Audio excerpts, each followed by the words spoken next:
As the countdown to the live match continues, there are a lot of moving parts to consider. So a lot of people that come to the arena are really surprised when everything is up and running and in full swing. When you're on a stage playoff week like we are this week, it takes about 200 people to do the event and the broadcast and the post-production that you'll see in the arena and on the stream.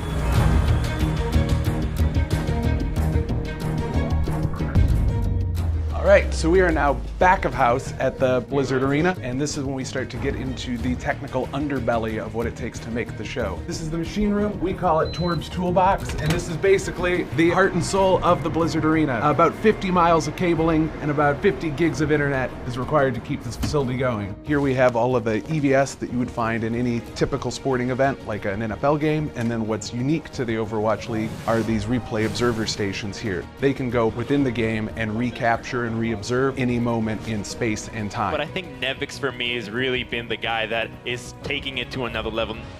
It also takes a powerhouse so you can hear everything in the show. And so for that we have, well, there you go. That's audio. 4 minutes to X. So Nick, 4 minutes to the video. Copy that. All right, so next up we're gonna show you guys the video control. So broadcast cameras are all exposed and color corrected from one central location, and that ensures that all of the cameras in the show match. We have 27 live cameras that all need to be taken to air. Here we are in Blackwatch, which is one of our 2 control rooms at the Blizzard Arena, and this is where we produce the Overwatch League live broadcast. Right up front we have the technical director, the AD, 2 producers off in the corner. Second bench is all stats and graphics, and right back here we have screens, lighting, prompter, and command center, which is on Twitch All Access.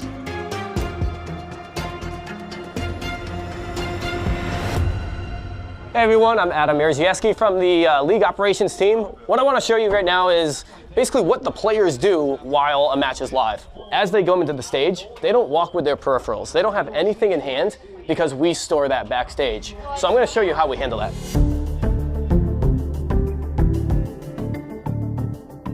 All teams have their peripherals stored back here. So we have the London Spitfire set up for the next match. But since they're not up on stage, we have that locked up so no one can touch it right now. So here we have the New York peripherals. We have all your players, all the way from the big boss Pine himself. Not only the peripherals, but also their SSD drives. So that way, when they get on stage, we pop their SSD in, and they're ready to go. We don't have to wait for them to get settings all set up. It's just so they can get on and off as fast as possible. These are any substitutes that could be had for the remainder of the match. So all the mouse, their keyboards, even these little bungees that professional gamers use to make sure that the tension of their mouse is where they want it to be and not just loose hanging off the desk. This is the hallway that leads to all of our player rooms, their practice rooms. We have 11 of our 12 teams here. The only team that isn't here is Valiant because they have their own compound. This is where they scrim. They have the LAN client here, so they all play on 0 ping, which is really nice.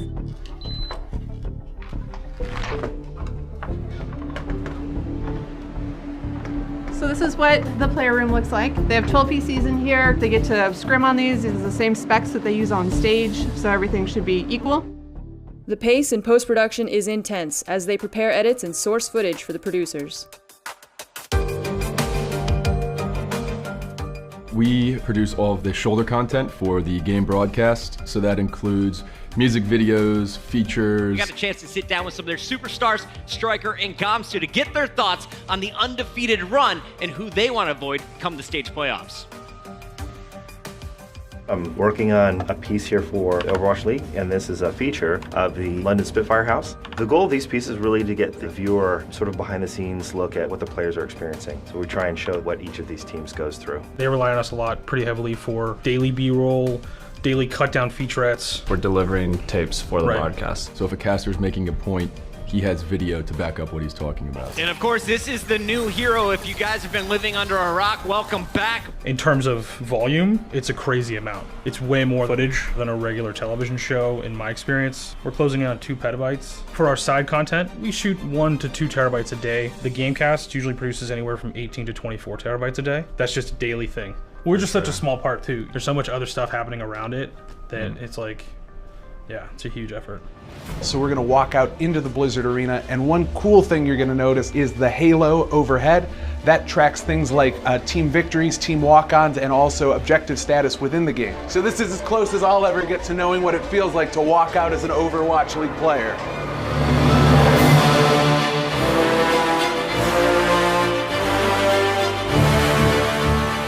It's a big unit, it's a big team, it's all necessary to basically produce just one episode of the Overwatch League.